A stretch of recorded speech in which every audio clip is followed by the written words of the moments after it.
नमस्कार. आपण मनुष्य स्वभावाचा अभ्यास करतोय. मूर्ख लक्षणं पाहिली, उत्तम लक्षणं पाहिली, कुविद्या पाहिली.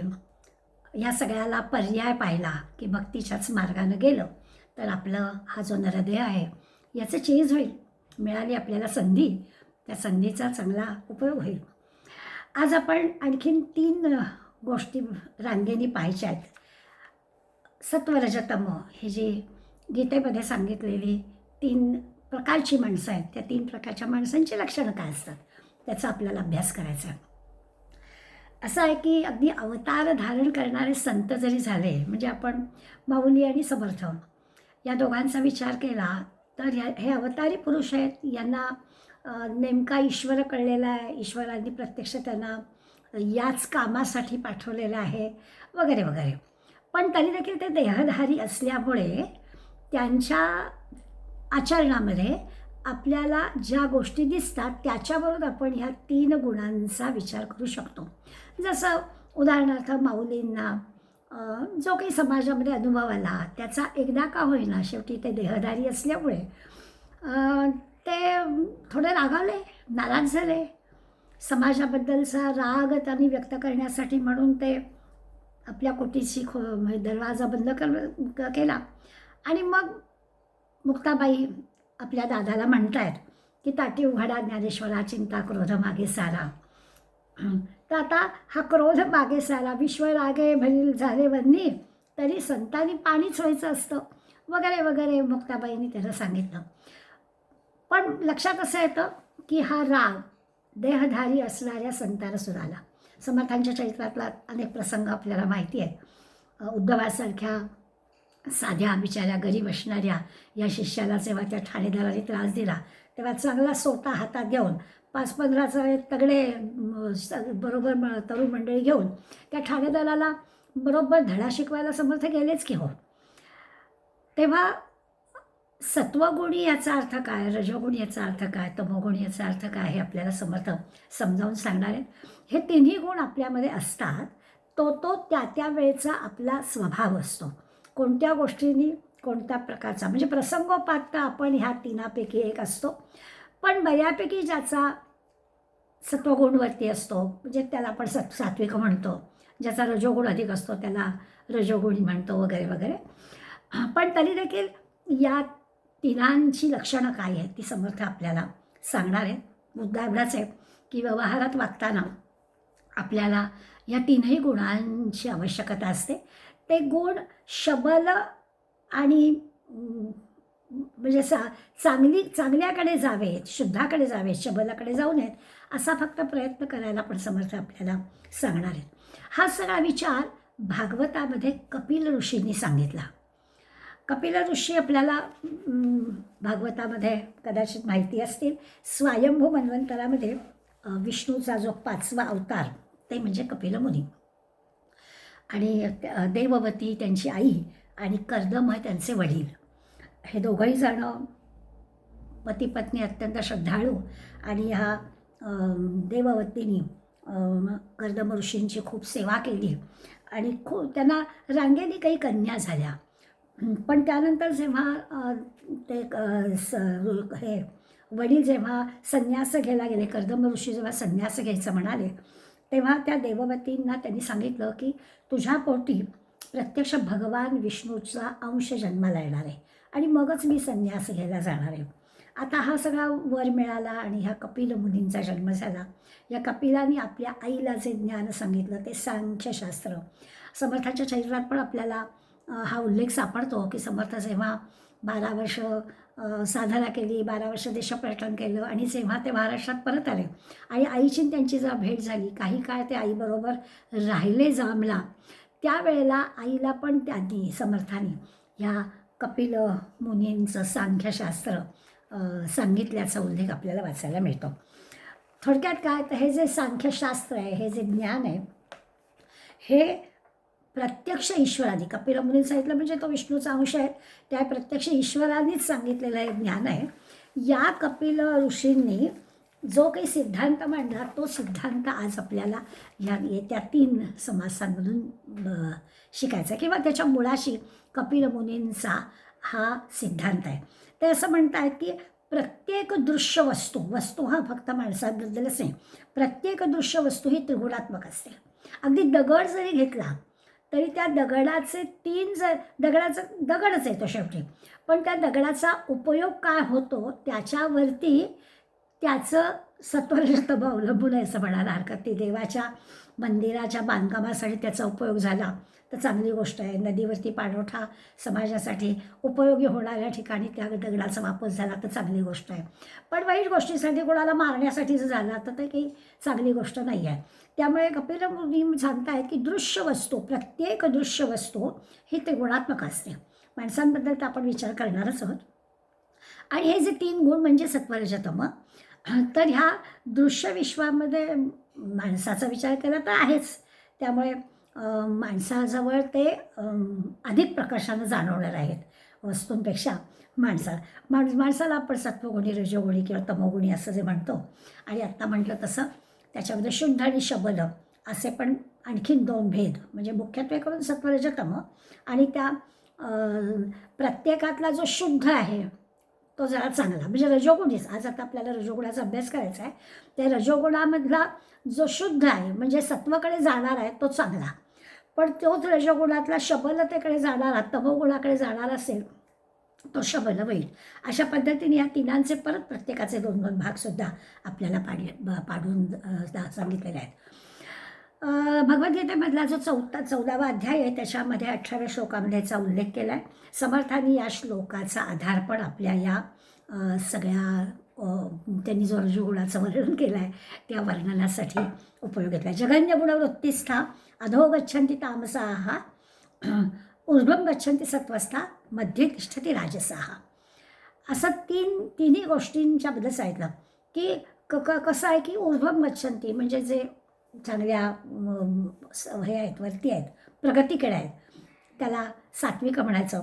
जे मध्ये आहेत त्यांना राजस म्हणायचं आणि अधोगच्छती त्याला तामस म्हणायचं. अशा तिन्ही गोष्टी सांगितल्या आहेत. सत्वप्रधान जे आहेत, सात्विक वृत्तीचे जे आहेत त्यांना आपण म्हणूया की भगवत भक्ती निर्माण होते. त्यांच्या सानिध्यात राहून त्यांच्या स्वभावाचा अभ्यास केला तर त्यांच्या अंतःकरणामध्ये भगवत भक्ती निर्माण झालेली असते असं म्हणायला हरकत नाही. आपण या तिन्ही गुणांची थोडीशी ओळख आजच्या समासात करून घेणार आहोत. म्हणजे मग आपल्याला करायचं आहे रजोगुणाचा अभ्यास, पण या तिन्ही गोष्टी माहिती असायला हरकत नाही. तर या सत्वगुणाचा विचार केला तर हा माणूस स्वाभाविकच आहे. आता मी म्हटलं तसं की भक्तिप्रधान असं त्याचं अंतःकरण असतं. माऊली त्याचं छान वर्णन करतात. अर्जुनाला माऊली सांगतात, अर्जुना समत्व चित्ताचे. हा सात्विक वृत्तीचा माणूस आहे ना, त्याचं चित्त समत्व साधलेलं असतं, सगळीकडे तो समान दृष्टीनं पाहतो. तेच सार जाण योगाचे जेथ मन आणि बुद्धीचे ऐक्य असे. ज्याच्या अंतःकरणात शांती आहे, समाधान आहे, मनामध्ये प्रकाश आहे, तेज आहे, असा जो आहे ज्याचं सगळ्यांवरती निस्वार्थी प्रेम आहे, अशा ह्याला सात्विक म्हणायचं. हा सत्वगुण निर्मळच असतो, मनाचं आणि बुद्धीचं ऐक्य झालेलं असतं आणि त्यामुळे अंतःकरणामध्ये असणारी जी निश्चयात्मक बुद्धी आहे ही बुद्धी योग्य प्रकारेच सगळ्या इंद्रियांकडून कृती करून देते. असा सत्वगुणी माणूस असतो. त्याच्याबद्दल आत्ता म्हटलं तसं की शांती समाधानाचा अनुभव मिळतो. एखाद्या व्यक्तीकडे आपण गेलो की आपल्याला बरं वाटतं. असं म्हटलं की समजावं की हा माणूस सत्वगुणी आहे, ह्याच्या सानिध्यात राहिलं, याच्याबरोबर राहिलं की बरं वाटतं, काही 4 गोष्टी चांगल्या ऐकायला मिळतात. अशा पद्धतीचा विचार करणारा जो आता रजोगुणाचा आपण खूप विचार करणार आहोत, त्यामुळे रजोगुणाला नंतर ठेवूया. तमोगुणाचा विचार करायचा झाला तर तमोगुण मात्र असं आहे आळशी, काहीच करायची इच्छा नसणारा, सुस्त असणारा असा जो आहे की सदा सगळ्याचा कंटाळा. बरं करायला गेला तर धादांत सगळ्यात चुका होतात, सारखामुळे आळसच आहे, झोपच आहे, सुस्ती आहे, असा जो आहे त्याला तमोगुणी म्हणायचं. या अविद्या किंवा अज्ञानच असतं त्याच्याजवळ. अशा अर्थाने या तमोगुणाच्या सानिध्यात की कोणाला राहावंसं वाटत नाही, विचारही नसतो, उत्साह नसतो, अशा व्यक्तीजवळ कोणाला जावंसं वाटणार ना. त्यामुळे तमोगुणाचं वर्णन करताना पण आपण जसं मगाशी म्हटलं की सत्वगुणी माणसाकडे जाऊन बरं वाटतं, तसं आळशी माणसाकडे गेलं की मग आपल्याला असं वाटतं अरे बापरे कुठून आपण आलो. अशा प्रकारचा गुण असणारा, कोणी त्याला मित्र नाहीत. बरं शास्त्राचा धर्माचा कशाचा अभ्यास नाही, काही चांगलं वर्तन करावं असं वाटत पण नाही, म्हणजे करत नाहीच आहे, करावं असं वाटत पण नाही आहे. आता अशा मंडळींचं काय होणार, हे जिवंत असताना किंवा मेल्यानंतर काही विचार करायची आवश्यक नाही. तमोगुणाचा अभ्यास करताना आपण त्याचा बारकाईनं विचार करू. पण व्यक्ती जीवनात, समाज जीवनात किंवा राष्ट्राच्या जीवनात आपल्याला ह्या तीनही प्रकारची माणसं दिसतात. आता आपण थोडासा वेगळ्या पद्धतीनं याचा विचार करणार आहोत. आता या तिनातलं चांगलं काय, मध्यम काय, वाईट काय आपल्याला कळलं. सत्वगुण कितीही चांगला आहे, परमार्थाला अनुकूल आहे.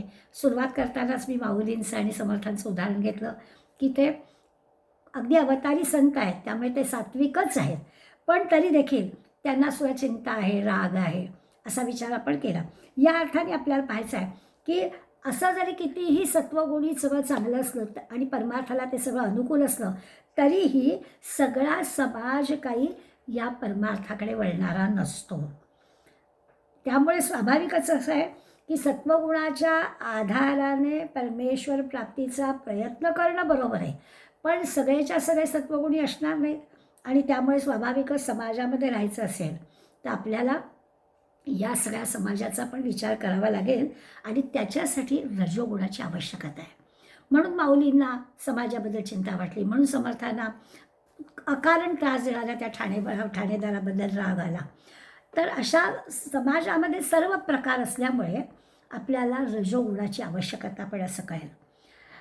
दुष्ट प्रवृत्तीचं निर्धारण करायचं असेल, दुष्टाचा दुष्टपणा चालवून घ्यायचा नाही आहे, त्याच्यासाठी आपल्याला थोडासा विचार करून आवश्यकतेप्रमाणे तमोगुणाचा पण वापर करावा लागेल. क्रोध झाला नाही, अन्याय चालवूनच घ्यायचा, असं कसं चालेल? याच्यामध्ये देशाचं संरक्षण, राष्ट्राचं, धर्माचं संरक्षण व्हायचं असेल तर असं चालणार नाही. तमोगुणाचा उपयोग करूनच घ्यावा लागेल. त्यामुळे सत्वगुणाचा नुसता म्हणजे थोडक्यात काय की दाखवायचा सत्वगुण तर तो भ्याडपणा वाटेल, तसं नाही चालणार. आज तर आपल्याला तसं करून चालणारच नाही आहे.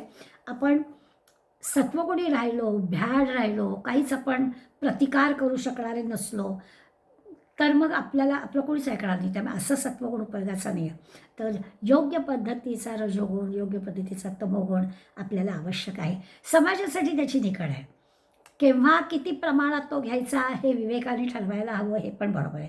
म्हणजे समर्थांनी जे राजकारण सांगितलेलं, मुख्य हरिकथा निरूपणं सांगितलं, पण दुसरे ते राजकारण सांगितलं. ते ह्यासाठी सांगितलं की परमार्थ करायचा आहे, सात्विक राहायचं आहे, पण त्याच्याबरोबर आवश्यकतेप्रमाणे रजाचा पण विचार करायचा आहे. पण शुद्ध रजगुणाचा विचार करायचा आहे. राजकारण बहुत करावे, परंतु कळोची नेदावे, अशा पद्धतीने करता आलं पाहिजे.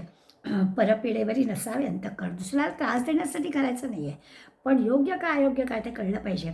अशा प्रकारचा रजोगुण हा आवश्यक असतो.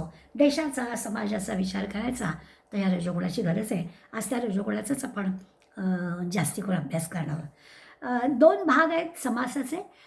रजोगुणी माणसाची लक्षणं, म्हणजे रजोगुणाची लक्षणं सांगितले, ती लक्षणं असणाऱ्याला आपण स्वाभाविकच रजोगुणी म्हणणार. आणि अखेरच्या भागामध्ये समासाच्या अखेरच्या भागामध्ये आपल्याला काही उपाय सांगितलेले आहेत की या रजोगुणाचा अपाय होऊ नये म्हणून आपल्याला काय करता येईल. रजोगुण हा शबलतेकडे जाता कामा नये, त्यासाठी आपल्याला काय करता येईल, असं शेवटच्या भागामध्ये काही आपल्याला उपाय सांगितलेले आहेत. आपल्या दृष्टीने आपण सगळे प्रापंचिक आहोत, प्रपंचाला नाही म्हटलं तरी चिकटलेले आहोत. आपण कितीही जरी सात्विक आहोत असा प्रयत्न केला तरी आपला प्रपंचाचा विचार केला की आपला रजोगुण वर येतो. आणि म्हणून ह्या रजोगुणाची सगळी लक्षणं अभ्यासायची. आपण त्याच्यामध्ये अडकतोय की काय याचा विचार पण करायचा. अडकलो असलो तर त्याच्यातून बाहेर पडण्यासाठी जी उपाययोजना सांगितलेली आहे त्या उपायातले आपल्याला काय जमतील ते उपाय पण करायचे. आणि मग आपला हा रजोगुण शुद्धकडे कसा जाईल असा प्रयत्न आपल्याला करायचा आहे. हा आपला अभ्यास आहे आजचा. साधारणपणे असं आपल्याला दिसेल की मी आत्ता म्हटलं तसं की प्रापंचिक माणूस कसा अडकतो, तर आपलं जे की वर्तुळ आहे, आपलं जे की कुटुंब आहे, याच्यामध्ये आपण फार अडकलेलो असतो. समर्थ सांगतात माता पिता आणि कांता, पुत्र सुना आणि दुहिता, सगळे आपली भोवतालची नातेवाईक, आई वडील मुलं सुना नातवंड, इतुक्यांची वाहे चिंता तो रजोगुण. या सगळ्यांची काळजी करायची, याला रजोगुण म्हणायचं. आता हा काही दोष आहे का हो? प्रापंचिक माणसाला काही दोष वाटणार नाही. आम्ही आमच्या प्रपंचाची काळजी घेतो, हा काही रजोगुणा दोष नाही आहे, हा शुद्धतेकडे जाणारा दोष आहे. पण आता याच्यात आपण थोडा आणखीन विचार केला तर लक्षात येईल की केवळ इतुक्याचीच वाटे चिंता असं नाही होता का?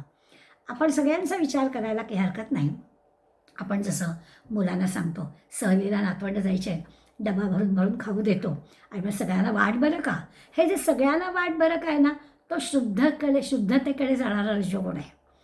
आपल्याला सहज कळेल की बरोबर आहे, आपल्या कुटुंबाची चिंता वाहणं हे तर बरोबरच आहे, प्रापंचिक माणसाचं ते कामच आहे, त्याच्याशिवाय जमणारच नाही आहे. पण फक्त आपलीच चिंता करायची असं न करता आपल्याला दुसऱ्याचा पण विचार जमला पाहिजे. म्हणजे तो जो रजोगुण आहे, प्रपंचाचा विचार करणारा रजोगुण आहे, तो शुद्धतेकडे जाईल. आणि आपण आपलाच डबा आणि आपण खायचा असं जर शिकवलं तर ह्याचा अर्थ असा होईल की तो शबलतेकडे जाणारा रजोगुण होईल. तर आपण रजोगुणाचा अभ्यास करताना सीमारेषा काढून घेऊया आणि शुद्धतेकडे जाण्याचा आपला प्रयत्न आहे ना, तो आपण तपासून घेऊया, म्हणजे झालं. होतं असं की प्रापंचिक माणूस जो आहे त्याला जीवनामध्ये सगळ्या गोष्टी हव्या असतात. सत्ता हवी आहे, संपत्ती हवी आहे, आयुष्य आराम थोडासा नाही म्हटलं तरी हवा आहे, थोडीशी करमणूक हवी आहे, थोडंसं आपली कीर्ती हवी आहे, काही एखादी पोस्ट टाकली तर कोणी ऐकताय ना, पाहताय ना, त्याच्यावर काही कॉमेंट्स करताय ना, हे पण आपल्याला हवं असतं. आता बघा ना, किती किती सगळी छान छान व्हिडिओ टाकतात, पण सबस्क्राईब करा, लाईक करा, कोणीतरी आपलं चांगलं म्हटलं पाहिजे, कोणीतरी आपल्याला चांगलं म्हणणारी माणसं मिळाली पाहिजेत, अशा प्रकारचा विचार असतोच की. तर हे सगळं जे की आहे, यामागे हेतू काय आहे तो आपण लक्षात घेतला तर आपण शबल रजोगुणाकडे आहोत की शुद्ध रजोगुणाकडे आहोत ते आपल्याला कळेल. त्यामुळे शुद्धतेकडे जाण्यासाठी आपला प्रयत्न व्हायला पाहिजे. आता उपाय बघताना आपण त्याच्यात आधी बघू, पण आपल्याला कळेल की केवळ कुटुंबाचा विचार नाही, सगळे अनेक विचार समर्थ एका ओवीत म्हणतात, कैसा धर्म कैसे दान. हा जो रजोगुणी आहे ना त्याच्याबद्दलचा आहे, कसलं त्याचा आलाय, धर्म काय, दान काय, कैसा जप कैसे ध्यान. हा प्रापंचिक आहे, त्यामुळे ह्या प्रपंचाला जास्ती प्राधान्य देतो आहे. त्यामुळे दान, धर्म, जप, ध्यान ह्या सगळ्या गोष्टी आहेत ना, त्या आपल्या तात्पुरत्या ठीक आहेत, थोडंसं करतो इतपत ठीक आहे. विचारीना पाप पुण्य, पण तो फार त्याचा विचार करत नाही. पापपुण्याचा पण तो फारसा विचार करत नाही. खरं तर आपल्या सांस्कृतिक गोष्टींमधल्या या सगळ्या ज्या गोष्टी आहेत याविषयी त्याला फारसं तथ्य नसतं रजोगुणी माणसाला. हे सगळं म्हणजे, आणि आम्हाला ना त्याचे असे छानपैकी आधार पण मिळतात. जसं आपण नेहमी खुरबर दुधाची गोष्ट सांगतो की त्या आजीने कसं सगळं छानपैकी केलं आणि मग एवढं एवढं दूध जाऊन शंकराच्या गाभाऱ्यात ओतलं, गाभारा भरला. त्यामुळे आम्ही सगळं आमचं आमचं करतो आणि मग करतो ते देवाला प्रिय होतं असं सांगणारे आधार पण आम्हाला मिळतात. पण समर्थ मात्र आपल्याला सांगणार की असं नाही चालणार, आपल्याला थोडासा विचार करावा लागेल की हे सगळं आपण करतो ह्याच्यामध्ये आपला हेतू, सारखा हेतू आपला तपासायला पाहिजे. हे सगळं आढ्यतेसाठी आहे का? म्हणजे समजा काही विषय निघालाच तर हो, मग अगदी मेडिटेशन, योगासनं, मी अमकं करते, माझ्या या परीक्षा झाल्या आहेत असं सगळं सांगतो की आपण. मग ह्याच्या मागचा हेतू काय आहे ते आपण लक्षात घेतलं तर मग आपण शुद्ध रजोगुणी का शबल रजोगुणी आहोत ते आपल्याला दिसेल. पापपुण्याच्या कल्पनांबद्दल पण असंच आहे की मोठा अभिनिवेश असतो की आपण जे काही करतो आहे ते पुण्यकारकच आहे असं त्या रजोगुणी माणसाला वाटत असतं. आणि वाईट करणाऱ्या माणसाला तो युक्तिवाद करून सांगत असतो की मी करतो तेच सगळं कसं बरोबर आहे. कधी कधी तर असं होतं की आपल्या फायद्यासाठी रजोगुणी माणूस चुकीचं वर्तन करतो, पण त्याचा प्रयत्न असतो की आत्ता हेच करणं कसं बरोबर आहे असं त्याला पटवून द्यायचं असतं. त्यामुळे पापपुण्याचा विचार करता किंवा चूक काय बरोबर काय हा विचार करता रजोगुणी माणूस स्वार्थाकडे बघत असेल तर ते चुकीचं आहे असं आपण विचार करायचा आहे. म्हणजे दानाबद्दल विचार समर्थाने उल्लेख केला आहे की हा जो रजोगुणी आहे ना तो जे काही करतो त्याला दान म्हणतो. म्हणजे अगदी आवडणार नाही पण तरी देखील उदाहरणं अशी आहे की आपल्याला नको असणारी वस्तू आहे त्याच्यातून मिळणाऱ्या गोष्टी आहेत. म्हणजे अगदी अलीकडे आपल्याला ऐकू येतं की रद्दी वेपर, आता नकोच आहे ना आपल्याला रद्दी जायचं, रद्दीतून मिळालेल्या पैशाचा मी दान करतो असं सांगणारे आहेत. किंवा मला जे नको आहेत आपल्याकडे दिवाळीच्या अगोदर आपण जुने कपडे होतो, सांगावं लागतं लोकांना पुन्हा पुन्हा की अगदी जुने कपडे, मळके कपडे देऊ नका, चांगले कपडे द्या. दिवाळीच्या वेळेस आपण देतो आहे ते लोकांनी घातले पाहिजेत. तर मला नको आहे ना, ते कसं देऊन टाकायचं आणि त्याला दान म्हणायचं. रजोगुणी माणसाचं हे लक्षण आहे. त्या दानाचा समर्थांनी विचार केला आहे, कैचा धर्म कैचे दान असं म्हटलं आहे. तर कैचे दान त्याच्यामध्ये रजोगुणी माणसाचं दान आहे. दानाची व्याख्या आपल्याला माहीत आहे की जे मला हवं आहे, मला गरजेचं आहे, पण ते माझ्यापेक्षा ह्याला अधिक गरजेचं आहे म्हणून त्याला देणं, ह्याला दान म्हणतात. पण रजोगुणी माणसाचं दान हे अशा प्रकारचं असतं. पुजाऱ्याला देणं, पाट्या लावून देणं, जिथे कोण देणगी दिली आहे तिथे आपलं नाव गेलं आहे ना पाहणं, भिकाऱ्याला काहीतरी मदत करणं, अशा सगळ्या गोष्टी आहेत ना, या सगळ्या गोष्टी दानात नाही म्हणत. पण त्याच्यामध्ये आपल्याला शुद्धता कशी आणता येईल, मी यापूर्वी पण उदाहरण दिलं आहे, मी डोळ्यांनी पाहिलं आहे, तर मला ते लगेच आठवलं की आपल्याकडे काहीतरी सणवार काही कार्यक्रम आहे, आपण नाही म्हटलं तरी 4 लोक येणार म्हणून जास्त करतो. तसं आमच्या सोसायटीतल्या एका तरुण मुलीचं उदाहरण आहे. आदल्या दिवशी तिच्याकडे बरीच मंडळी जेवायला आली होती, बहुधा खूप अन्न उरलं. दुसऱ्या दिवशी तिने आमच्या चौकामध्ये जी फुलांचा हे करणारा माणूस बसलेला असतो, कुटुंब कबिला त्याच्याबरोबर असतो, त्या मुलांना तिने बोलवून आणणार आणि सगळे पदार्थ गरम करून तिने त्या मुलांना वाढले.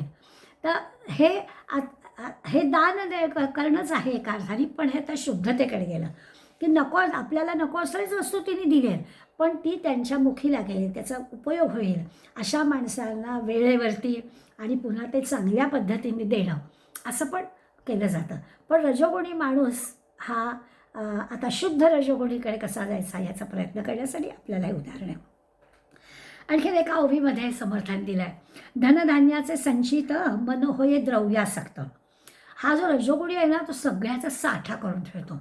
रजोगुणी माणसाचं लक्षण अगदी गेल्या महिन्यातच आपण पाहिलं, नुसती युद्धाच्या बातम्या, पण लोकांना असं वाटलं की अरे बापरे, मग आता पेट्रोल डिझेल नाही, दळणवळणाची साधनं नाही, म्हणजे मग आपल्याला सामान मिळणार नाही की काय, आणि मग घर भरून ठेवायचं, धान्य आणून ठेवायचं काय, म्हणजे हा जो साठा करण्याची प्रवृत्ती आहे, दुसऱ्याचं काय होईल याचा विचार करायचा नाही, माझं झालं की झालं, हा रजोगुणी माणसाचे लक्षण आहे. म्हणून ते सांगतात, धनधान्याचे संचित मन होय द्रव्यासक्त. पैसा कमावणं याच्यासाठी आहे. आणि अत्यंत कृपण कंजूष आहे, असा जो असतो ते रजोगुण, जीवित तो रजोगुण असं म्हटलं आहे. द्रव्याचा साठा, नित्योपयोगी वस्तूंचा साठा, त्या कोणाला न देणं, ह्या ज्या सगळ्या गोष्टी आहेत ह्या रजोगुणाच्या आहेत. त्या अशा प्रकारचं वर्तन करणं म्हणजे खरं तर शबल रजोगुणाकडेच आहे. आपल्याजवळ आहे तर ते दुसऱ्याला उपयोगी पडण्यासाठी ठीक आहे, मी ठेवलं आहे, मी देईन तुला, असं म्हणून सगळ्यांना उपयोगी पडणार असेल तर त्यातल्या त्यात त्या रजोगुणाचं शुद्धतेकडे गेलं असं म्हणायला हरकत नाही. पण असं होतं, त्यामुळे असं साठवणूक करणं, कंजूषपणा करणं, दुसऱ्याला न देणं, आपल्यापुरताच विचार करणं, असा सगळा जो आहे तो रजोगुणी स्वभावाचं लक्षण आहे. माझा देश, माझा गाव, माझा वाडा, माझा ठाव, ऐसी मनी धरी हाव, तो रजोगुण. आता पहिल्या 2 अर्धचरणामध्ये सांगितलं आहे ना, तो अभिमानाची गोष्ट आहे की माझं गाव, माझा देश, माझं घर, माझा वाडा, माझा परिसर, या सगळ्याबद्दल अभिमान बाळगायला काहीच हरकत नाही आहे. पण पुढल्या ओळीमध्ये सांगितलं आहे ऐसी मनी धरी हाव, इथे चुकीचं आहे की हाव नाही, हे सगळं माझं आहे, परिसर स्वच्छ असावा, आपलं घर स्वच्छ असावं, माझ्या देशाबद्दल कोणी वाईट बोलता कामा नाही आहे, माझ्या देशामध्ये सगळ्या चांगल्याच गोष्टी. सध्या परदेशात राहत असल्यामुळे मला सारखं असं वाटतं, कुणी भारत देशाबद्दल इथे काही गैर बोललं ना की मला राग येतो, म्हणजे वाईट वाटतंच. राग आलं तर काही आपण करू शकत नाही, पण वाईट वाटतं. आणि मग नकळत काय होतं, यांच्याकडे पण चुकीचं वर्तन करणारी लोकं दिसली की मग आपलं लक्षात येतं. अगदी कालचंच उदाहरण आहे, काल मी बसनी गेले आणि एक गोरी मुलगी चक्क बुटाचे पाय घेऊन सीटवरती बसली. पाय वरती, कारण जिथे आता हे नागरिकशास्त्र आहे की अरे आपण बसल्याच्या ठिकाणी आपले बुटाचे पाय घेऊन नाही बसायचं, पण परदेशातली मुलंसुद्धा असं वागतात, ते आम्हाला दिसणार नाही. आणि आमच्या मात्र भारतामध्ये कोणी गैर वागलं की ते मात्र अगदी आवर्जून सांगितलं जाणार. असं जर दिसलं की हा माझा गाव, हा जो काही अभिमान आहे, माझा देश, हा काही अभिमान, हा काही रजोगुणतेच्या शबलतेकडे जाणारा नाही आहे. पण ऐसी मनी धरी हाव, तो रजोगुण असं म्हटलं आहे की हे सगळं जे काही आहे यथार्थपणानं त्याचा अभिमान बाळगायला काहीच हरकत नाही आहे, पण त्याचा अहंकार वाटून घ्यायचा नाही. याच्यासाठी समर्थ आपल्यास रजोगुणी माणसाचा अहंकार वाढतो. आणखीन अलीकडल्या काळामध्ये त्या रजोगुणाचं एखादं उदाहरण द्यायचं झालं की म्हणजे आधुनिक लक्षणं म्हणूया आपण, की अलीकडे एक असं आहे की असं म्हटलं जातं की पती पत्नींचा जोडा म्हणजे अगदी मेड फॉर इच अदर आहेत. आणि मग त्याच्यासाठी जे की आहे ना ते दाखवण्यासारखे फोटो आणि मग नवीन काही वस्तू की लगेच त्याच्याबरोबरचा फोटो काढणं, आपण सुंदर दिसावं, आपलं घर सुंदर असावं, घरात पती पत्नीचं छानपैकी एकमेकांशी सलोख्याचं सगळं वर्तन असावं, असं हे जे सगळं. आणि हे सगळं असणं चांगलीच गोष्ट आहे, याच्याबद्दल आपल्याला काही म्हणायचं नाही. रजोगुणी माणसं सगळ्या या सगळ्याचं प्रदर्शन करणं, आपण ती सीमा फक्त लक्षात घ्यायची आहे की हे सगळं असं असायलाच हवं, त्यात काही चुकीचं नाही आहे. पण रजोगुणामध्ये समर्थाने हे का आपल्याला सांगितलं, तर रजोगुणानुसार ही सीमारेषा ओलांडली जाते आणि ती अशी शबलतेकडे येते, म्हणून ते आपल्याला सांगते याचं प्रदर्शन व्हायचं घे, हे असं असायलाच पाहिजे. पती पत्नींनी एकमेकांसाठीचं सगळं करणं, याची त्याची आवड हे करणं, पाहणं हे करायलाच पाहिजे. याचं प्रदर्शन असायची काही आवश्यकता नाही. प्रदर्शनाकडे गेलं की माझंच काय ते बरोबर आणि बाकीच्यांशी तुलना होते आणि त्यांच्यापेक्षा माझंच कसं बरोबर असं दाखवलं जातं. ती सीमारेषा रजोगुणाचं हे फार आहे की अशी बारीक सीमारेषा आहे, कधी उलटून खाली येतो आणि शबलतेकडे जातो आपल्याला कळत नाही. पुढल्या एका ओळीमध्ये समर्थाने का मागे जे जे भोगिले ते ते मनी आठवले, दुःख अत्यंत वाटले तो रजोगुण. एक रजोगुणाचं आणखीन एक लक्षण समर्थ सांगतात की ते म्हणतात पूर्वी काहीतरी दुःख भोगावं लागलं असेल भूतकाळामध्ये, होऊन गेलेल्या कालावधीमध्ये, आणि ते सारखं आठवणं, होऊन गेलेली दुःखद गोष्ट पुन्हा पुन्हा आठवणं आणि त्याचं दुःख वाटून घेणं, हे रजोगुणाचं लक्षण आहे. म्हणजे आपण जर गतम न शोचन, जे होऊन गेलं आहे त्याचा शोक करायचा नाही, जे झालं ते झालं, आता त्याची काही दुरुस्ती होणार नाही आहे. पण हा रजोगुणी माणूस आहे ना, तो असं दुःख मागचं आठवेल आणि ते परत परत आठवेल आणि त्याचं दुःख करून घेईल. मला समर्थ वाटतं दुःखाचंच फक्त असं नाही बरं का, मला तर असं वाटतं की सुखाच्या बाबतीत पण आहे की त्या पण स्वप्नामध्ये राहील, सुख पण आठवेल आणि ते सुख परत आपल्याला कसं प्राप्त व्हावं याच्यासाठी प्रयत्न करेल. रजोगुणी माणूस आहे हा असा असतो, त्याला सुखदुःखाबद्दल फार स्वतःच्या सुखदुःखाबद्दल असतं की झालेली गोष्ट पुन्हा पुन्हा तो आठवेल आणि त्याच्यात राहील. रजोगुणी माणसाच्या संभाव्य म्हणजे संभाव्य गोष्टी काय व्हाव्यात याच्याबद्दलच्या त्याच्या कल्पना, म्हणून तो अशा प्रकारची भीती बाळगतो की मागे मिळालेलं सुख आपल्याला परत मिळेल का याची पण तो काळजी करतो आणि होऊन गेलेलं ते जे की दुःख परत तर तसं घडणार नाही याच्या भीतीने पण तो ग्रासतो, असा रजोगुणी माणूस असतो. आणखीन एक विषय सांगितला असं म्हणतं की वैभव देखोन दृष्टी आवडी उपजली पोटी. वैभव जेव्हा तो बघतो दुसऱ्याचं वैभव पाहतो की ते आपल्याला पण मिळावं असं त्याला वाटतं. रजोगुणी माणसाला बघू ती गोष्ट आपल्याला मिळाली पाहिजे असं वाटतं आणि मग अशा गुणे हिमपुटी करीतो रजोगुण. त्या सगळ्या ज्या काही वैभवाच्या गोष्टी लोकांकडे बघितलेल्या आहेत त्या मला मिळाव्या, त्या पूर्ण नाही झाल्या तर वाईट वाटतं. रजोगुणी माणसाचा फार मोठा स्वभाव आहे, जे जे काही दिसेल ते ते आपल्याला हवंच असं त्याला वाटतं. जे जे दृष्टी पडिले ते ते मन मागित नाही, मागतंच मन जातंच तिथे, हे मला पण हवं आहे, असं मला पण हवं आहे आणि मला पण हवं आहे म्हणजे मिळालंच पाहिजे, नाही मिळालं तर त्याचं वाईट वाटतं. लभ्य नसता दुःख झाले तो रजोगुण. मला मिळालंच पाहिजे अशी त्या रजोगुणी माणसाची असते आणि मग याच्यातून ना स्पर्धा येते, मत्सर येतो, त्याला मिळालं मला का नाही अशा प्रकारचं वाटायला लागतं. त्यामुळे हेवेदावे सुरू होतात. अशा वस्तू असोत व्यक्ती असोत, म्हणजे फक्त वस्तूंमध्ये असं नाही, जे जे काही दुसऱ्याला काहीतरी चांगलं मिळत आहे, वैभवाला मिळत आहे की ते मला पण मिळालं पाहिजे, अशा प्रकारची रजोगुणी माणसाची प्रवृत्ती असते असं दिसतं.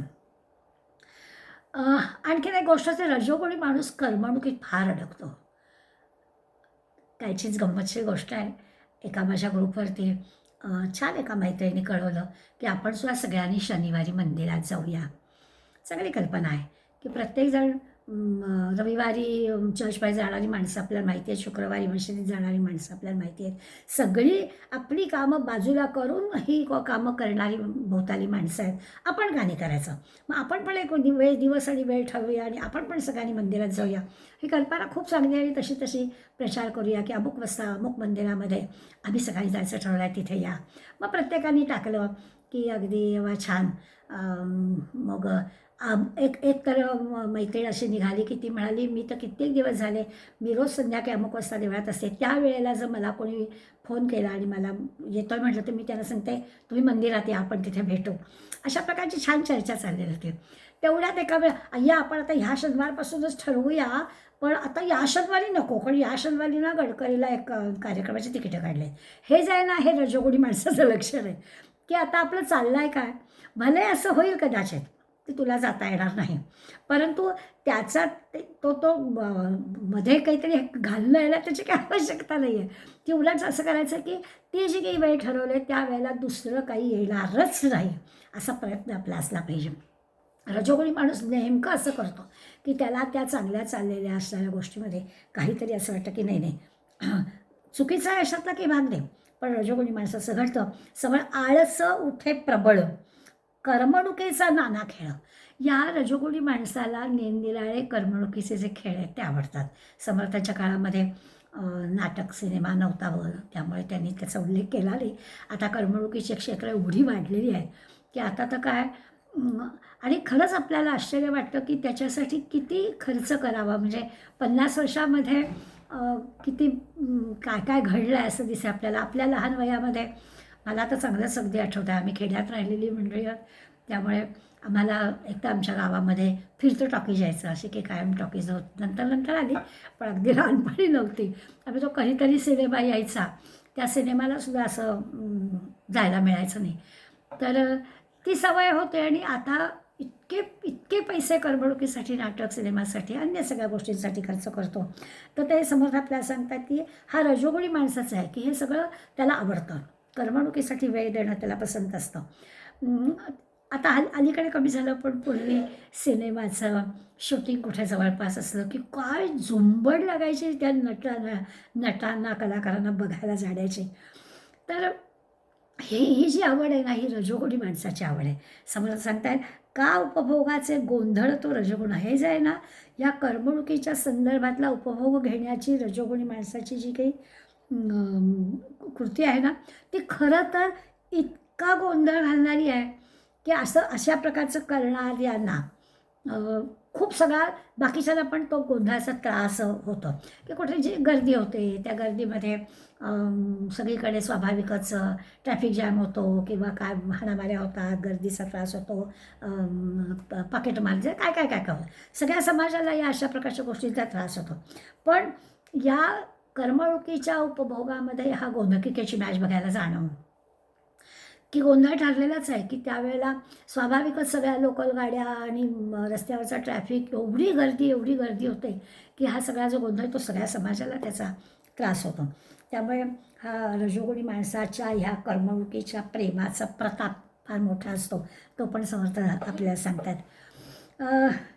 पूर्वी हे कमी होते, आता म्हणजे खरोखरच गंमत वाटते कधी कधी की करमणुकीसाठी किती पैसा खर्च करायचा. म्हणजे आता हा हा विचारसुद्धा तुमच्या माझ्या पिढीचा कोणाला पुढल्या पिढीला मान्य होणारा नाही आहे. कारण मिळकत पण वाढली, त्यामुळे करमणुकीचा खर्च पण वाढला, त्या प्रमाणात वाढला असं म्हणूया. परंतु कितीही जरी आमच्या गडकरी रंगायतांचं तिकीट वाढलं तरी गर्दी असतेच. असं नाही होत की अरे छे बाबा आता 500-500 नाटकाला नाही घालवायचे असं कोणीच म्हणत नाही. नाही, आता सगळ्याचेच भाव वाढलेत हो, असंच असतं असं म्हणून आपण त्या करमणुकीच्या याचं समर्थनच करतो आपल्या. तर असं समर्थ सांगतात, आळस उठे प्रबळ, करमणुकीचा नाना खेळ, का उपभोगाचे गोंधळ तो रजोगुण. खूप साऱ्या साधारणपणे किती ओळ्या घेतल्या तरी कमीच आहेत. परंतु आता आपल्याला अंदाज आला की रजोगुणी माणूस हा कशा प्रकारचं आचरण त्याचं असतं. या सगळ्यामध्ये 34व्या ओळीपर्यंत समर्थांनी या रजोगुणी माणसाची की सगळं मिळवण्याची काय धडपड खटपट चाललेली असते. उद्योग करणारा असतो रजोगुणी. त्यामुळे ह्याच्यात सगळ्या उद्योगामधल्या अनेक गोष्टी समर्थात सांगितल्या आहेत. काही आपण त्याच्या घेतल्या. मुळात हा रजोगुण थोडीशी लढाऊ वृत्ती त्याची असते. हे करावं, हे मिळावं यासाठी मला जे जे काही करायला हवं ते सगळं करतो. आणि मग ते करण्यासाठी जर चांगल्या मार्गाने गेलं तर आपण त्याला शुद्ध रजोगुण म्हणूया. आणि चुकीच्या मार्गाने मिळालंच पाहिजे केन प्रकारे तर त्याला शबल रजोगुण म्हणायला हवं. त्यातल्या त्याचा बरे खावे, बरे जेवावे, बरे लिहावे, बरे नेसावे, हे तर काही त्याच्यात चुकीचं नाही आहे. चांगलं आहे, छान चांगले कपडे घालावे, चांगलं खायला अन्न मिळावं, ह्याच्यात काही चुकीचं नाही आहे. पण समर्थ बारकाई सांगतात, दुसऱ्याचे अभिलाषावे तो रजोगुण. पण दुसऱ्याच्या मिळालेल्या गोष्टीची इच्छा धरावी त्याला रजोगुण म्हणायचं. सहज आपल्याला कळेल असं आहे. किंवा आपलं सगळं चांगलं असावं असं वाटण्यामध्ये काहीच चुकीचं नाही आहे. पण दुसऱ्याचे सर्वचे जावे, माझेची बरे असावे, ऐसे आठावे स्वभावे तो रजोगुण. त्यामुळे रजोगुणाचा नेमका विचार समर्थाने कसा केला आहे तो आपल्याला या समासात सांगितला आहे. लक्षात ठेवायचं की कपिल मुनींनी सांगितलेल्या प्रत्येक माणसाजवळ हे 3 आहेत. त्यामुळे आपण कायमच रजोगुणी असणार आहोत असं नाही. पण कधी आपण तमोगुणी असलं पाहिजे, कधी आपण सत्वगुणी असलं पाहिजे, हा सगळा विचार विवेकानं करायचा आहे. ही गोष्ट खरीच आहे. पण साधारणपणे मनुष्य स्वभाव हा बऱ्यापैकी रजोगुणाकडे आधी असतो. सत्वगुणी माणसं कमी असतात. तमोगुणी पण तमोगुणाकडे जाणारी पण कमी असतात. त्या रजोगुणाचा विचार समर्थाने आधी केला. आणि तरी देखील या रजोगुणामधली सीमा आपण तमोगुणाकडे आणू नये, शबलतेकडे आणू नये म्हणून काही उपाय पण त्यांनी आपल्याला या समासामध्ये शिकवले. म्हणजे आत्ता मी म्हटलं तसं की बरे खावे, बरे जेवावे, बरे लिहावे, बरे नेसावे, याच्याबद्दल शंका घेण्याचं काहीच कारण नाही. पण दुसऱ्याचे अभिलाषावे हे मात्र होता कामा नये. मग असा विचार मनात न येण्यासाठी काय करावं? किंवा माझेची बरे असावे, बरोबर आहे, पण दुसऱ्याचे सर्वचे जावे असं मनात येता कामा नाही. याच्यासाठी काय करावं याचे उपाय पण समर्थ आपल्याला याच समासाच्या शेवटच्या काही ओव्यांमध्ये सांगणार आहेत. त्याचा विचार आपण करूया. सगळ्यात पहिला विचार समर्थ आपल्याला सांगणार की नामस्मरण करावं. भगवंताचं नाम असा विचार मनात येऊ नये यासाठी नाम घ्यावं. आला तरी नाम घ्यावं की अरे माझ्या मनात असं नको तर यायला, असं म्हणून पण नाम घ्यावं. आपोआपच वैराग्य प्राप्त होतं. आपोआपच त्या चुकीच्या विचारापासून आपण दूर होतो. असं आपोआप घडलं. प्रपंचाच्या बाबतीत आपण उदाहरणं पाहिली की रजोगुणी माणूस फार प्रपंचामध्ये लिप्त असतो. तर प्रपंचामध्ये अनासक्त राहण्याचा आपण प्रयत्न करावा असं समर्थ उपाय म्हणून सांगतायत की करायचंच आहे. कर्तव्य भावनेनं सगळ्या गोष्टी करायच्याच आहेत, परंतु अनासक्त पद्धतीने करावं. फार आपलंच चालवायचं आहे असं न करता आपल्या कर्तव्य कठोरपणानं सगळ्या गोष्टी कराव्यात नाही याच्यातला भाग नाही, पण त्या प्रपंचाबद्दल अनासक्त राहून या गोष्टी कराव्यात. नामस्मरणाने साधतं असं ते सांगतात. यथाशक्ती भगवंताची पूजा करावी. शक्य त्या गोष्टी जेवढं आपल्याला शक्य असेल तेवढ्या प्रकारचं दानाची सवय आपल्याला स्वतःला लावून घ्यावी. सतत भगवंताचं अनुसंधान राहील असा प्रयत्न करावा. प्रापंचिक सुखदुःख तर प्रत्येकाला तोंड द्यायचंच असतं. या प्रापंचिक सुखदुःखाच्या वेळेला सुद्धा भगवंताचं अनुसंधान सुटणार नाही याची काळजी घ्यावी असं समर्थ सांगतात. आणि एक गोष्ट महत्त्वाची आहे की ह्या सगळ्या विश्वाच्या निर्मितीच्या अगोदर भगवंत नावाची जी काही परमात्मा नावाची शक्ती होती आणि या विश्वाच्या नंतर पण ती असणार आहे याबद्दलचा आपला विश्वास असायला हवा. म्हणजे त्या परमात्म्याबद्दलचा आपला विश्वास असायला हवा. रामरक्षेबद्दल आपण नेहमीच अनुभव घेतो. संकटामध्ये रामरक्षा आणि भीमरूपी ही 2 आपल्या लहानपणापासून आपण शिकलेली आणि स्वाभाविकच आपण आपल्या पुढल्या 2 पिढ्यांपर्यंत शिकवलेले ही अशी स्तोत्र आहेत. नित्याच्या पठणातली स्तोत्र आहेत की ती आपल्या मनातली भयचिंता दूर करणारी आहेत. संकटनाशक किंवा भयनाशक असं ते आहे. एका अर्थाने आरोग्यरक्षक पण आहे. दोन्ही गोष्टी त्याच्यामुळे.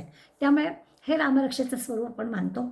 या दृष्टीने आपण प्रभू रामचंद्रच आपलं या सगळ्यापासून रक्षण करेल असा विश्वास मनाशी बाळगून म्हणावं. नुसतंच नाही, माता रामो मत पिता रामचंद्रा, स्वामी रामो मत सखा रामचंद्रा, सर्वस्वं मे रामचंद्रो दयाळू, असं नुसतंच म्हणायचं नाही आहे. तर खरोखरच त्या शब्दांमध्ये व्यक्त झालेली ती जी काही शरणागती आहे, ती शरणागती आपण मनामध्ये आठवायची. सर्वस्वं मे रामचंद्र दयाळू म्हटलं आहे, नानंजाने नैव जाने अन्य काही नाहीच असं आपण म्हणतो. तर अशा रामाबद्दलचा अंतःकरणामध्ये विचार करावा की तोच माझं सगळं काही आहे. असा एकदा भार त्याच्यावर टाकला की मग आपण स्वाभाविकच सुखामध्ये हुरळून जात नाही, दुःखामध्ये हुरपळून जात नाही, असं घडतं. रजोगुणातला जो महत्त्वाचा दोष म्हटला आपण, तो दूर होण्यासाठी सुद्धा आपल्याला नामस्मरणाचा किंवा या भगवंताच्या स्मरणाचा उपयोग होतो. दोष काय आहे? तो अहंकाराचा दोष आहे.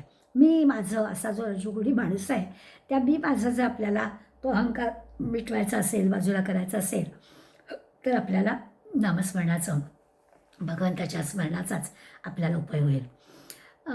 असं आहे की समर्थांनी पुढे आपल्याला येणारच नवविधा भक्तीमध्ये आपण पाहणारच आहोत. समर्थ आपल्याला सारखं सांगतातच आहे की रघुनाथ स्मरोनी कार्य करावे, ते तत्काळची सिद्धी पावे, करता राम हे असावे अभ्यंतरी.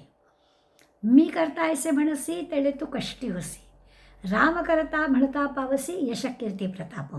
मी करता ऐसे म्हणता काहीच घडेना सर्वथा, प्रचित पाहसी तरी आता शीघ्रची पाहे. छान तिन्ही ओव्या अगदी पाठ करण्यासारख्या काय आहेत, तर इतकी भगवंतावरती दृढ श्रद्धा असलेला काही चिंताच करत रघुनाथ स्मरोनी कार्य करावे की खात्रीने ते सिद्धी पावे. जे आपण काम करतोय ते प्रभू रामचंद्राच्या स्मरणाने सुरुवात करावी, ते काम चांगलं होणारच. आणि करता राम हे असं अभ्यंतर, मी करता आहे असं नाही म्हणायचं, करता राम आहे. आणि राम करता असल्यामुळेच भगवंताला आपण चैतन्ययुक्त मानतो आहोत, तर तो भगवंत आपल्याबरोबर आहेच. बाहेर पडताना त्याला नमस्कार करून चल माझ्याबरोबर म्हणावं की तो आपल्याबरोबरच आहे, तो आपली प्रत्येक गोष्ट तोच करतो आहे, असा भाव मनात टाकला की मग चिंता, दुःख काही वाटायला यायचा प्रश्नच नाही आहे. पण हे जर केलं नाही, अहंकार मनामध्ये ठेवला, मी करता ऐसे म्हणसी तेणे तू कष्टी होसी, असं समर्थ सांगतात. राम करता म्हणता पावसी यश कीर्ती प्रताप. असा जर विचार केला तर ह्या रामाचं अनुसंधान ठेवावं, रामनामाचं अनुसंधान ठेवावं की मग या रजोगुणामुळे होणारे जे काही अपाय आहेत किंवा आपलं ती जी मग अशी म्हटलं की ती सीमा ओलांडून आपण शबलतेकडे येतो आहे, ती शबलता निश्चितच दूर होईल. आवश्यक असणारा रजोगुण तो आपण हवाच आहे आपल्याला. जसं सुरुवात करतानाच मी आपल्याला सांगितलं की त्या मुसलमान ठाणेदाराला तो जो ठाणेदार उद्धवाला त्रास देत होता, तो काही सहन का करायचा? तर उद्धवाला सांगितलं असा दुबळेपणा चालणार नाही, पण त्याला दुबळेपणा चालणार नाही, तर जो त्रास देतोय त्याला दाखवलीच पाहिजे ना. आणि मग त्याच्यासाठी कसं आहे, 10-20 तरुण समर्थांनी बरोबर घेतला, हातात सोटा घेतला आणि त्या मुसलमान ठाणेदाराला कशा प्रकारची अद्दल घडवली. तर यासाठी लागणारा रजोगुण हवाच आहे. रजोगुण म्हणजे की अगदी मेंगळत राहायचं नाही आहे, शुद्ध रजोगुणाचा विचार आपल्याला करायचा आहे. गीतेमध्ये सुद्धा भगवंतानी अर्जुनाला सांगितलं, मा मनुस्मर युद्धच, माझं स्मरण कर आणि युद्ध कर. काय आपल्या हातून पाप घडत आहे वगैरे वगैरे काही विचार करू नको, काही तुझ्या हातून पाप वगैरे घडत नाही, मी केलं असं म्हणूच नको ना. माझं स्मरण कर आणि युद्ध कर असं सांगितलं. खरोखरच भगवंत हा कल्पवृक्ष आहे. कल्पवृक्षाच्या ठिकाणी मनात आलेली कल्पना जशी पूर्ण होते, तसा भगवंताच्या अनुस्मरणात राहिलं, त्याचं स्मरण केलं की ते भगवंताचं नामस्मरण किंवा भगवंताचं स्मरण करणं म्हणजे विश्रांती स्थान आहे. आपल्या सगळ्या चिंता त्याला देऊन टाकायच्या. नामस्मरण आपण जेव्हा हे पाहू नामस्मरण भक्ती, तेव्हा आपण पाहणार आहोत की साधक भावे नमस्कार घाली, त्याची चिंता साधू सरागरी. का नमस्कार करायचा? एखाद्या सज्जनाला नमस्कार करण्यामध्ये काय फायदा आहे, त्याच्याबद्दल आपल्या अंतःकरणात असणारं प्रेम व्यक्त करण्यासाठी नमस्कार करायचा वगैरे वगैरे, ही तर गोष्ट आहेच. पण सगळ्यात महत्त्वाचं समजणार, साधक भावे नमस्कार घाली, त्याची चिंता साधू सरागरी. आपल्या सगळ्या चिंता त्या सज्जनाला सोपवायच्या, सुगम पंथ नेऊन घाली जेथील तेथे. आणि मग तो साधू म्हणजे तो सज्जन माणूस आपल्याला अगदी सुगम पंथाकडे, योग्य मार्गाकडे नेतोच नेतो. मग आपल्याला योग्य मार्गाकडे नेणाऱ्याला आपल्याला नमस्कार करायचा आहे. अशा प्रकारचा विचार इथे पण आपल्या लक्षात घ्यायचा आहे की रजोगुणी माणसाने जी काही रजोगुणाची ती सीमा आहे, ती सीमा जर आपल्याला ओलांडायला नको असेल, शबलतेकडे जायला नको असेल, तर आपण काय करायचं, तर आपण भगवत नामस्मरणामध्ये राहायचं. जसं आपण पांडुरंगाला सुंदरते ध्यान उभे विटेवरी असं म्हणतो ना, आता सुंदरते ध्यान म्हणजे त्या त्या पांडुरंगाचं ध्यानामध्ये स्वतःला विसरून जायचं, त्याला शरणागत जायचं, त्याला पाहिलं की वा छान, आता आणखी काही चिंता राहिलीच नाही असं वाटलं पाहिजे. हे सगळं ना आपल्यापर्यंत आणणारी जी मंडळी आहेत ना, त्या मंडळींचं पण योगदान याच्यामध्ये खूप आहे. मला नेहमी असं वाटतं की गोंदवलेकर महाराजांना त्यांचा हा जो संप्रदाय खूप वाढला गेल्या 50-100 वर्षामध्ये खूपच वाढला. तर त्याचं कारण असं आहे की खरोखरच अत्यंत म्हणजे पूजनीय असणारे बेलसरे काका 50 वर्ष महाराजांच्या सेवेमध्ये, म्हणजे महाराजांची सेवा करताना त्यांना मानणारे मिळाले. स्वाभाविकच असं झालं की तत्त्वज्ञानी प्राध्यापक असणारा हा माणूस महाराजांचा या सगळ्याला, त्यामुळे अनेक मंडळी ही ह्या संप्रदायामध्ये आली असं आपल्याला दिसेल. त्यामुळे रजोगुणी माणसांनी जर अशा शुद्ध रजोगुणतेकडे गेला, आता तसं पाहायला गेलं तर प्रपंच आहे, प्राध्यापकाची नोकरी आहे. जेव्हा दासबोधाचा बेलसरांनी लिखाण केला, अर्थ लिहिला, त्यावेळेला मारुतीबुवा भोसले होते आणि आदरणीय सुनीलदादा पण होते. तर सुनीलदादा आणि मारुतीबुवा भोसले दोघंजणं बेलसरे काकांकडे गेले होते आणि जरा लवकर हे लिखाण व्हावं यासाठी त्यांनी विनंती केली होती. त्या बेलसरे काका म्हणाले की माझी 8 तास नोकरी असते आणि माझं नाम घ्यायचं असतं मला, आणि ह्या सगळ्यातून जो उरलेला वेळ आहे त्या वेळामध्ये मी नक्कीच काम पूर्ण करणार आहे. आणि एवढा मोठा छान दासबोध आपल्या हातात बेलसरे काकांमुळे मिळाला. या सगळ्या ज्या गोष्टी आहेत ना, या सगळ्यांमुळे एखादा संप्रदाय वाढतो. म्हणजे आपल्याला हे करा असं सांगून आपला विश्वास, आपण पक्के आहोत ना तसे, पटकन होणार नाही. पण कोणीतरी केल्याचा आपल्याला प्रत्यक्ष पुरावा मिळाला की मग आपण ते करतो. त्यामुळे गोंदवलेकर महाराजांचा संप्रदाय वाढवण्यामध्ये परमपूजनीय बेलसरे काकांचा वाटा खूप मोठा आहे असं आपल्या लक्षात येतं. अगदी रामकृष्ण मठाचा जर विचार केला तर स्वामी विवेकानंदांनी रामकृष्ण मठाची स्थापना केली, बरोबर आहे. पण सुरुवातीपासून उच्च विद्यालय पदवीधर असणाऱ्यांनाच या मठामध्ये प्रवेश दिल्याचा नियम केला होता. म्हणजे या सगळ्या चालू काळाप्रमाणे गोष्टी शिकल्या पाहिजेतच. काहीच जमत नाही म्हणून नाही तिथे जायचं आहे. पूर्वी असं आपल्याकडे होतं ना, काहीच जमत नाही पळी पंचपात्री हातात घेतली, 4-2 मंत्र तंत्र शिकले, कुठल्या तरी ब्राह्मणाच्या बरोबर काम केलं, काही जमत नाही का अभ्यासात, मग पळी पंचपात्री हातात घे, असं नाही आहे करायचं. तर या सगळ्या गोष्टींवरती विश्वासानं अगदी प्रयोग करून यशस्वी करूनच जायचं आहे. त्यामुळे स्वामीजी सांगितलं की नाही, पदवीधर झालेल्यांनीच याच्यामध्ये यायचं. दासगणू महाराजांनी एकदा असं म्हटलं की धर्मप्रचारासाठी मला काही तरुण मुलं हवी आहेत. दासगणू महाराज मोठे होते आणि मग त्यांच्याकडे ना एक बाई आल्या आणि मुलाला घेऊन आल्या आणि नमस्कार केला. मुलाला सांगितलं तू नमस्कार कर, आणि मग तुम्ही आव्हान केलात ना, म्हणून मी माझ्या मुलाला घेऊन आले. दासगणू महाराजांच्या मुलाकडे बघितल्यापासून त्यांच्या लक्षात आलं काय गडबड आहे ते. महाराज मोठं हुशार, महाराजांनी विचारलं आपल्याला आणखीन, हो आणखी 2 मुलं आहेत म्हणाले मला. मोठा मुलगा माझा डॉक्टर झाला आहे, तो परदेशात आहे. दुसरा मुलगा माझा वकील झाला आहे, त्याची उत्तम वकिली चाललेली आहे. हा जरा ना शिक्षणात मागेच पडला, म्हणून त्याला तुम्ही आव्हान केलं तर तुमच्याकडे आणलं आहे. दासगणू महाराज, मी काय पांजरपोळ काढलं आहे का?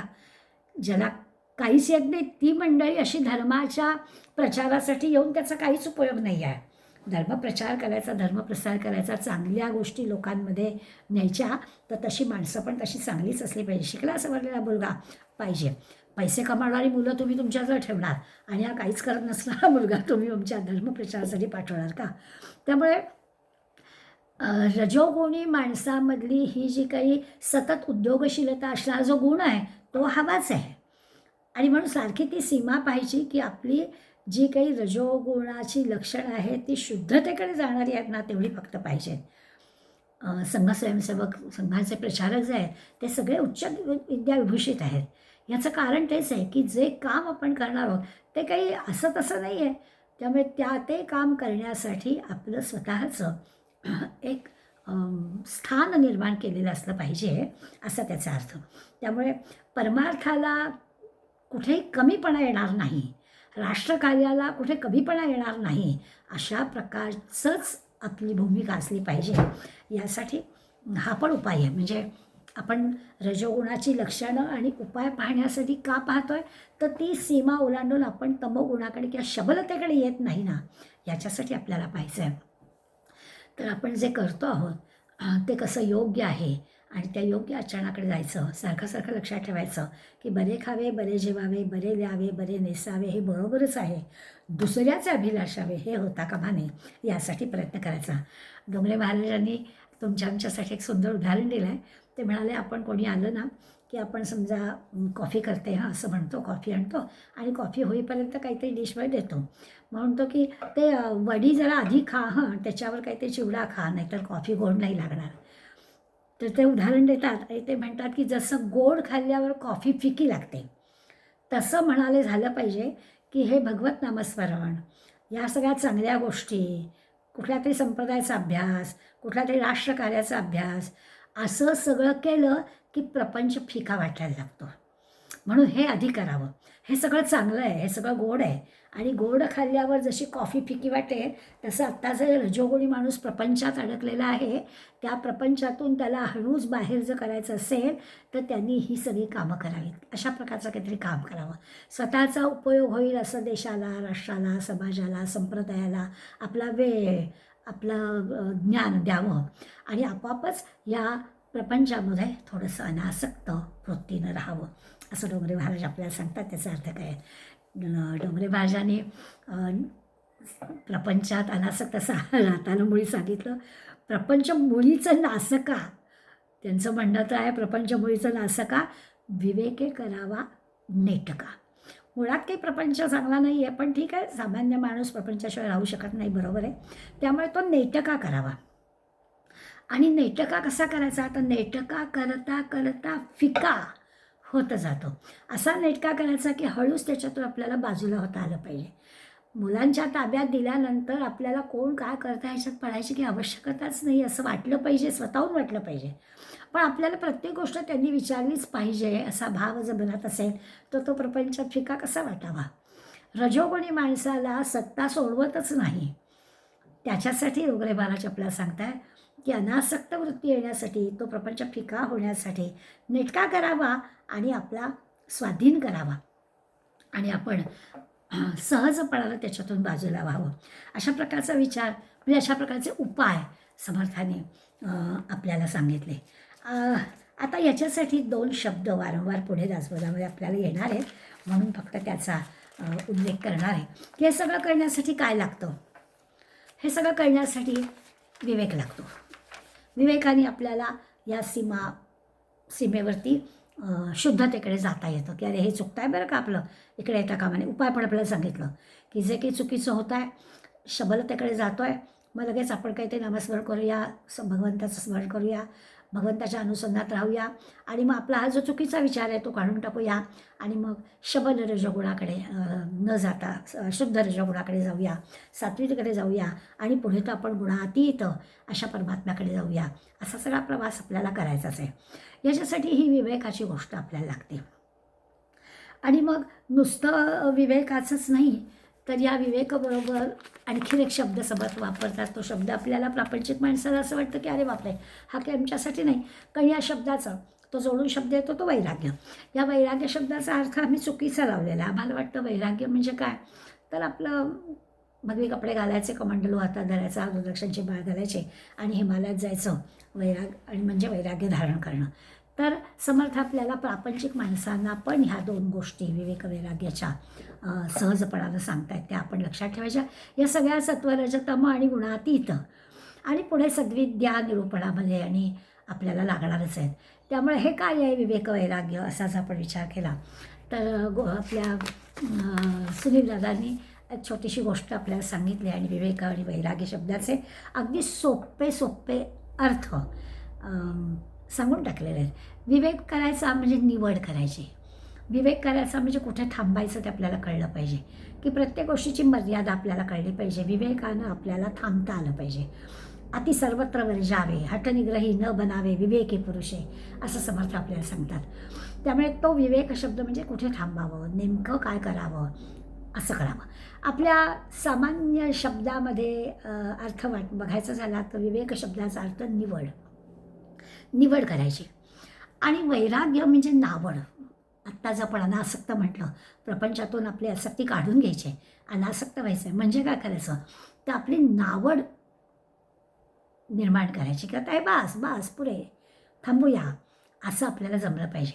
त्यामुळे निवड आणि नावड हे 2 शब्द तर अगदी सोपे आहेत. अगदी विवेक वैराग्य म्हटलं की जरा असं वाटतं की आमचे शब्द नाहीत, पण निवड आणि नावड हे आपल्याला कळतात. आणि मग निवड आणि नावड काय, तर दादा सुनील दादा नेहमी लहान मुलाचा एक प्रसंग सांगतात आहे, तो रामकृष्ण परमहंसांनी सांगितलेला. पण रामकृष्ण परमहंसांनी सांगितलेला तो हा आपण नेहमीच सुनीलाच्या तोंडून ऐकलेला आहे. ते सांगतात की काय होतं, आई स्वयंपाकघरात काम करत असते आणि स्वयंपाकघरात काम करत असताना लहान मूल तिथे दुपट्यावरती ते ठेवलेलं असतं. एकीकडे लक्ष असतं तिचं आणि काम करत असताना मध्येच त्या मुलाला कुठे ते चमचावाटी वाजवून दाखवेल असं खेळत असते. खेळता खेळता मूल जरा रडायला लागतं. मग रडायला लागल्यावरती अजून काहीतरी 1-2 खेळ समोर टाकते. ती कामात असते. मधून काहीतरी वेगळे खेळ टाकते. अगदीच पुन्हा रडायला लागलं तर शोकेसमधलं एखादं हलणारं खेळणं, चावीवालं खेळणं काढते, ते त्या मुलासमोर ठेवते. मग मूल त्या खेळामध्ये थोडंसं खेळण्याकडे रमतं. असं बरंच काही ते प्रकार करते. पण एक वेळ अशी येते की ते मूल आता काही थांबत नाही, खूपच रडतं. मग मात्र गॅस बंद करते, हातातल्या वस्तू ठेवते आणि मग त्याला कडेवर घेते. कडेवर घेतल्याबरोबर ते थांबतं. हा साधारणपणे तुमच्या माझ्या घरात रोजच होणारा प्रसंग, की स्वाभाविक, याच्यात काही फार मोठे नाही. प्रसंग वाढवायचं झालं तर मग हल्लीच्या आया नाही करत, पण पूर्वीच्या आया फार तर कधीतरी दपाटा मारतील, तसं काही आता घडत नाही. त्यामुळे ती आई घेते. आता हे जे काही मूल रडतं की मला तेच मूल खेळायला लागतं, आईने घेतल्याबरोबर हसायला लागतं, बरं ते रडं कुठे जातं. तर हे जे काही आईच मला हवी आहे, ही निवड करणं आहे. ही बाळाने निवड केली की मला आता ही असली काही खेळणी नको आहेत, मला तूच हवी आहेस. ही जी निवड आहे, त्यांनी जी केलेलं विवेक आहे. आणि ही बाकी सगळी खेळणी मला नकोत, हे जे आहे हे त्याचं वैराग्य आहे, म्हणजे नावड. या खेळण्यांबद्दल त्यांनी नावड व्यक्त केली की हे मला नको आहे, मला आईच हवी आहे. असं आपल्याला जमलं पाहिजे की ह्या प्रापंचिक गोष्टींमधल्या सगळ्या गोष्टी मला बाजूला करता आल्या पाहिजेत आणि भगवत भक्ती, भगवत नामस्मरण, सद्ग्रंथांचा अभ्यास, संतांचा सहवास याच्यामध्ये मला गोडी लागली पाहिजे. तर मी शुद्ध रजोगुणाकडे जाईन, हळूहळू सत्वगुणाकडे जाईन, गुणातीत होईन, त्या परमात्म्यापर्यंत पोचेन. असा सगळा प्रवास सुखाचा व्हायला आपल्याला आपण गृहीतच झालं, समर्थाने आपल्याला गृहीत धरलेलं आहे की आपण तमोगुणाकडून रजोगुणाकडे, रजोगुणाकडून सत्वगुणाकडे असं आपल्याला समर्थाने नेलं नाही. दासबोधाचे अभ्यासक असणाऱ्या आपल्याला सुरुवातीलाच त्यांनी रजोगुण सांगितला. त्या मध्यावर आपण आहोतच, आपण अगदी तमोगुणी नाहीच आहोत. पण या रजोगुणातून आपण शबरतलेकडे न येता शुद्धतेकडे जाऊ, सत्वाकडे जाऊ, गुणातीत होऊ, असा आपला प्रवास सुखाचा होईल, असा प्रयत्न करण्यासाठी आपल्याला ते प्रवृत्त करत आहेत. म्हणून त्यांनी रजोगुण आपला आधी घेतला आहे. आता मात्र आपल्याला पुढल्या वेळेला जसं भगवंताने गीतेमध्ये आवश्यकता नाही आहे अर्जुना तुला, पण तरी देखील मी तुला तमोगुण सांगतो, असं सांगून तमोगुणामध्ये काय काय घडतं ते सांगितलं. तुला आवश्यकता नाही आहे, खरं सांगायला नको आहे, पण काय वाईट आहे हे पण कळलं पाहिजे म्हणून सांगतो आहे, असं म्हणून सांगितलं. तसंच इथे आहे की आधी रजोगुण सांगितला म्हणजे खरी तमोगुणाची आवश्यकता नाही आहे, पण तरी देखील माहिती पाहिजे म्हणून पुढल्या वेळेला तमोगुण समर्थ आपल्याला सांगणार आहेत. तर आपण शुक्रवारी ऐकूया. आज इथेच थांबूया. धन्यवाद. तव स्मरण संतत स्फुरणदायी आम्हा घडो, त्वदीय गुणकीर्तनध्वनिसुरम्य करणी पडो, स्वदेश हित रक्षणा विडदुजी कथा नावडो, तुझ्या समय्या मुची तन्वे देशकारी पडो. जय जय रघुवीर समर्थ.